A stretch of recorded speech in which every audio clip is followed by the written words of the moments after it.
Hi guys, welcome to another video. I was never going to explore this place on this particular morning. I was just going to scope it out.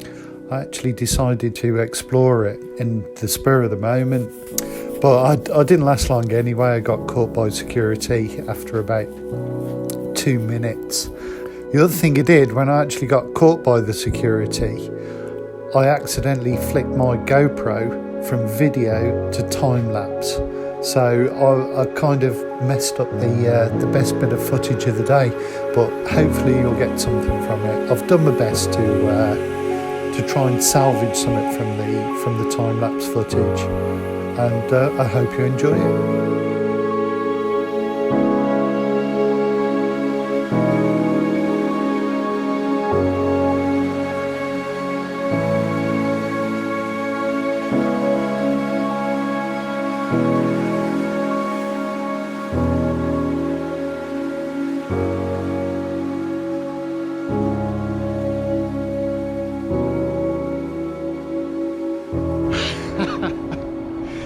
Well, I didn't get far, chaps. Well, I didn't expect to be up so quick, not at 6 o'clock on a Sunday, but there's clearly very good security there, so that's it. It's probably off the list for the time being, but what a nice dude. He was super friendly, didn't even challenge me, to tell the truth. He could see what I was doing, but let's see what else we can find. Strangest place ever. Underneath the M5 motorway, above a canal, next door to, I don't know if you can see it through the arch there, the Chance Brothers Glassworks.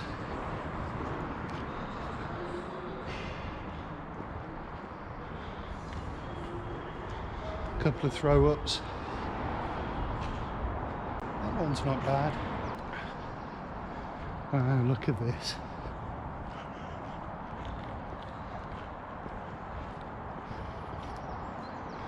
I'm going to tell you a story today about what happened to me 8 weeks ago today. Well, basically I had 2 weeks to get ready for a 2-day expedition I was going on. I had 8 different urbex sites all lined up.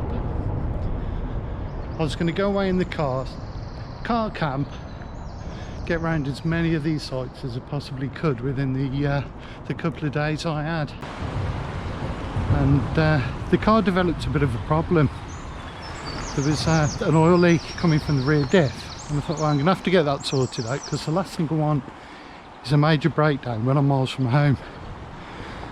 So I was rushing around all week trying to get this car bloody sorted, and as usual, it turned out a more complicated job than we initially thought. And it turned out, I mean, the car was old anyway, that it was beyond economic repair. So I scrapped that car, started looking around for a new car. Found a new car, and it's okay. It's not great for car camping, but it's an economical car. It's nice and clean. It was at the right money. Then there's a couple of things I had to do before I could allow myself 2 days away. Now, we've got a little dog, and the fence in our back garden was basically falling apart, so I thought, well, I'm gonna have to repair this before I go. Otherwise, every time Angie lets a dog in the garden, he's going to be disappearing through this hole. So I started breaking up the concrete that was holding the fence posts in, and started feeling really unwell. Couldn't get my breathing under control. I was panting, I was sweating, I had no strength, so I thought, I'm gonna have to knock this on the head.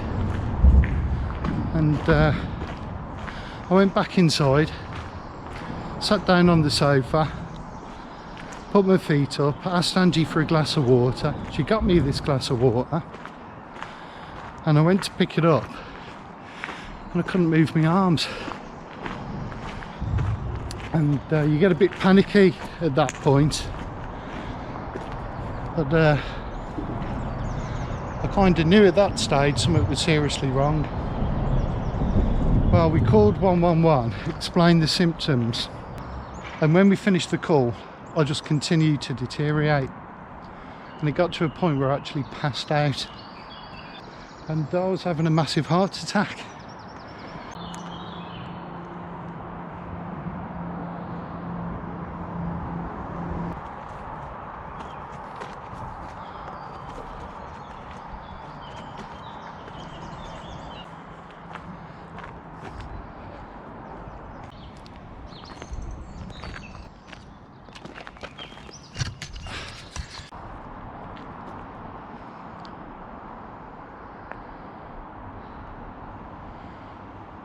It's a strange thing to say, but you actually do draw lots of positives.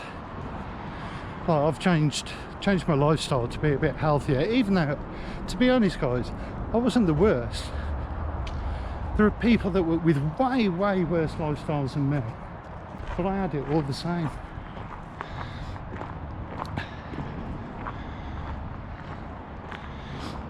But the biggest thing I took from it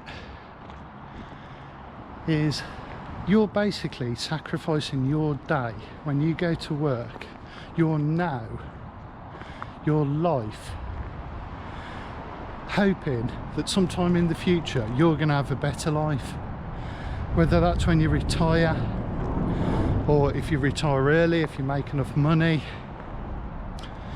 But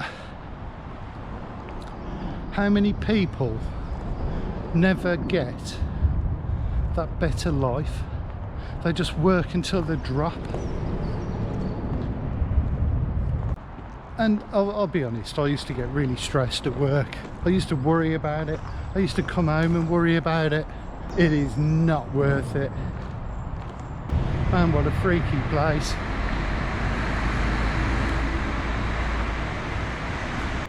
I think this is as far as you can go. Well, that could make a good shot. I've been on a diet for the last 8 weeks and I've lost way over a stone. I think I've actually lost 7 or 8 kilos. I don't know. Anyway, 8 weeks, that's 2 months. That's around about 2 to 3 pounds a week. And for anyone that's struggling to lose weight, you ain't trying. You are not sticking to a diet. I've wanted to come down here for ages. Because it's just such a mix. You've got old Birmingham, new Birmingham. We're underneath the M5 motorway, which is what these massive stilts are actually holding up. We've got the old canal system, or the cut. And spread about, we've got lots of lovely old mill buildings and factory buildings, and for a bit of decoration, everything's been tagged. Yeah, so your life can change a lot in a week. It's quite good. Himalayan balsam.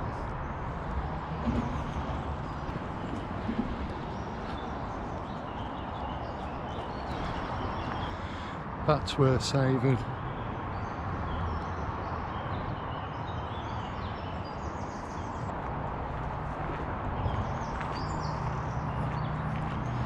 This is an aqueduct, folks. Oh wow, heron! Look at him.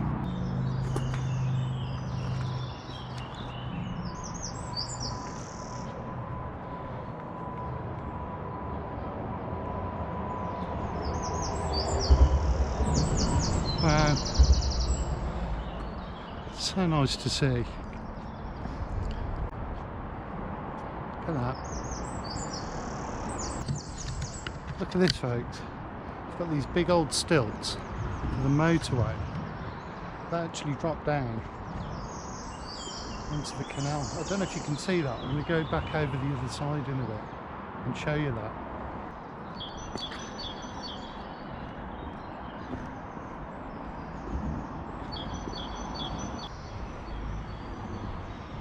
There, wow, look at that. See what I mean? Victorian infrastructure, modern M5. It's fabulous, just everything in one eyeful. Oh, okay.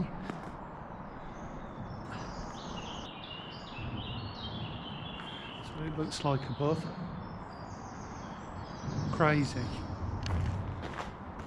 Crazy bit of engineering.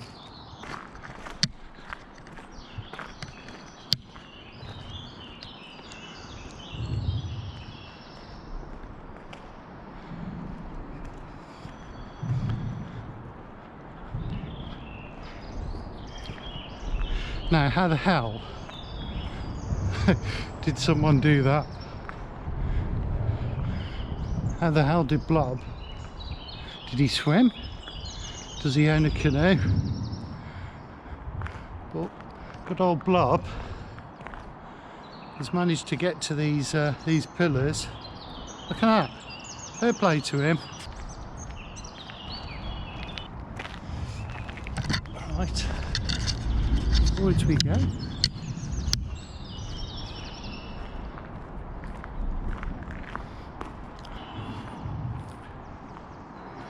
That's quite nice.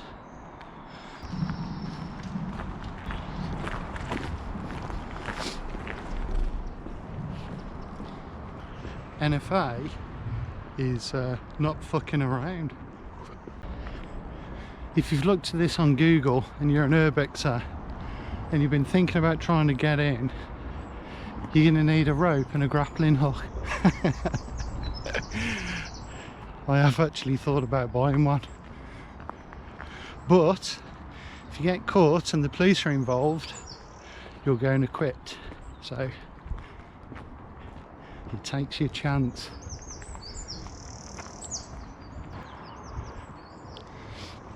Look at this old building. Look at that. I think that bond is called Sussex Bond. Oh, when I say bond, I mean the brickwork. These bricks have lasted a long time.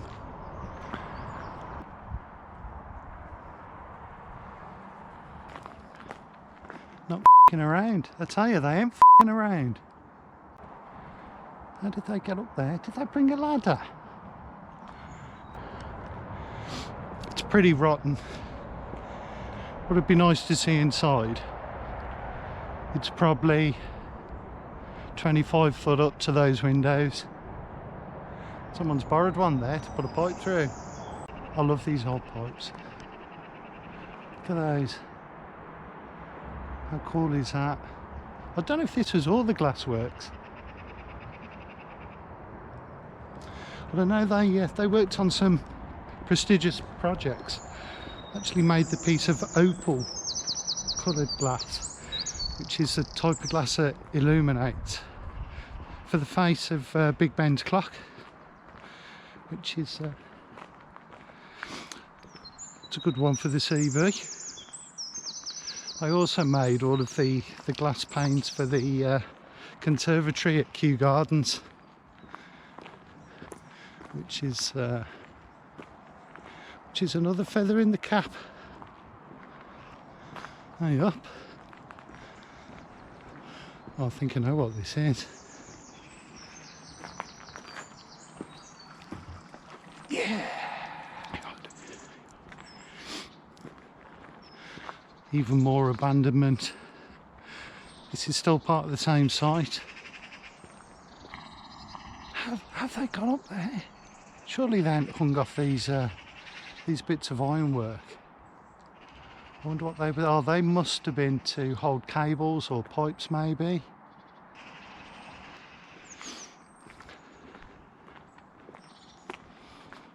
Hey up. What have we got here? There you go. Ah, I thought that was an easy way in. Let's go to the end, then I'll turn back. What a fascinating walk. What a weird morning. You could probably climb that. Yeah, you'd get up that. But what's the other side? It's when I climbed over the fence by Lister's. There was a fair old drop on the other side. Let's have a look at this, folks. This looks interesting. Spon Lane Bridge. I think that's far from where I parked the car. Wow.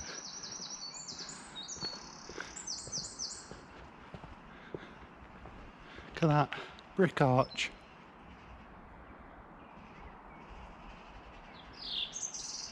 That's obviously reinforced concrete. Wow.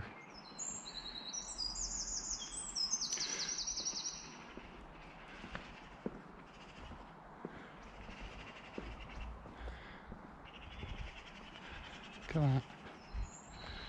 I wonder if that's rail or canal. Looks like it's got some temporary repairs there. Way up. Nice spot to have a sit down.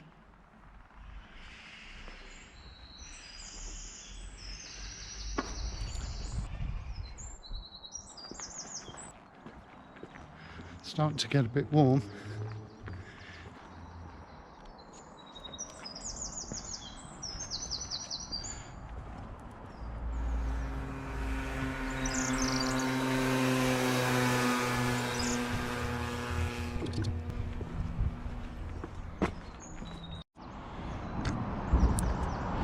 One thing other urbexers will relate to is you can look at something on Google Maps, Google Earth, look at images, and you think you know what to expect when you get to a location, but you never do. I looked at that wall and that gate, and I thought I'll be able to hop over that easily. Look at the size of it. They've been doing these bridge repairs for years. It's been costing a fortune. And look at this scaffold. Imagine having to break that down and build it back up again every time you got to move. Oh, did you see that dog? He looked like a beast. Look at the lovely chimney there, covered in bloody telephone transmitters, filling you full of electromagnetic waves and radiation and microwaves. That's like a gallery. Some of it's quite good. I like that character there. See, by Joe. He's pretty cool. In fact, they're all pretty good. I'm not even a fan of graffiti, but there is a time and a place. But a lot of graffiti, oh, that one's good there. A lot of graffiti artists aren't really artists, are they? Let's face it, they're just vandals.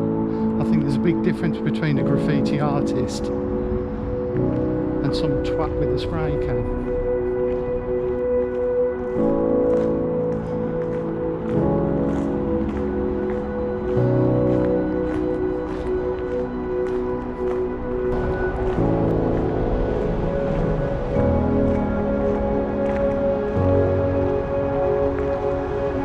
There's actually fish in there, guys.